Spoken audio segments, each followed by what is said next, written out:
You know, sometimes the most profound ideas come to us at the most unusual moments. That's what happened to me when three young men at a retreat I was doing asked me, what does it take to make a marriage succeed? Now, they were really interested in this.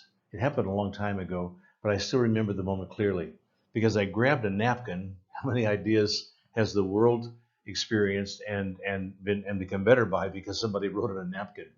I grabbed a napkin and I drew three circles. I never thought about this before.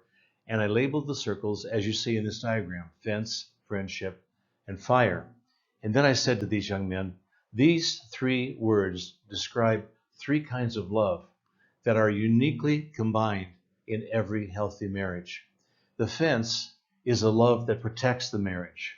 The friendship is a love that develops the marriage. And the fire is a love that celebrates the marriage. So today, in 4 Minutes to a Better Marriage, I want to talk to you just about those three expressions of love. First of all, please note that these three expressions of love only exist in marriage relationships. There is no other human relationship where all three exist in proper relationship to each other. So let's start with the first one, the fence. The fence is the kind of love that makes promises and then keeps those promises for the rest of their lives. The fence is based upon a Greek word, agape, and that word means a decision to love, not based upon liking or attraction or feelings, but a decision to do what is best for the other person. So when a couple get married, they normally say vows to each other, don't they? They say something like, I, John, take you, Mary, to be my wife. And then listen to this, I promise to love you. And they say that to each other, don't they? Now I want you to think about that. What kind of person makes a promise to love another person, not knowing what the future will hold? My wife and I have been married. The 28th of this month, May, will be 18,265 days of marriage for us. That is to say, 50 years. And when we stood there so naively on our wedding day, we had no idea what this life would hold. But we decided, with God's help, that we would keep our promises to each other. It's not just in the big things either, like I promise not to be unfaithful to you, and I promise not to waste our money, and I promise to treat you well. It's all kinds of areas of life where these promises work out. And if your marriage is healthy, this is one reason that it is. Because you and your husband or wife are keeping your promises to each other. Let me tell you for just a minute about a word that we often use to describe a married person, and that's the word spouse.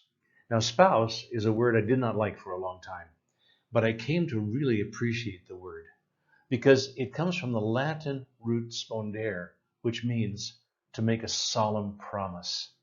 And so then the other words that we have in English that come from that word are the words responsible and responsive. So put it all together, and a spouse is a solemn promise keeper. If you are keeping your promises to each other, then your marriage is getting stronger.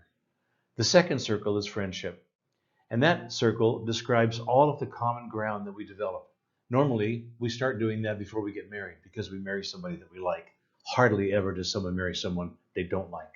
But when we get married, we have to keep maintaining that friendship, and we do that by sharing life together in whatever ways we can. We do that by keeping our sense of humor, trying to find things we enjoy doing together, talking about the important issues, settling our conflicts as quickly as possible, and in a very helpful way. And then that leads to the third circle. And in marriage is where this circle belongs. That's the fire.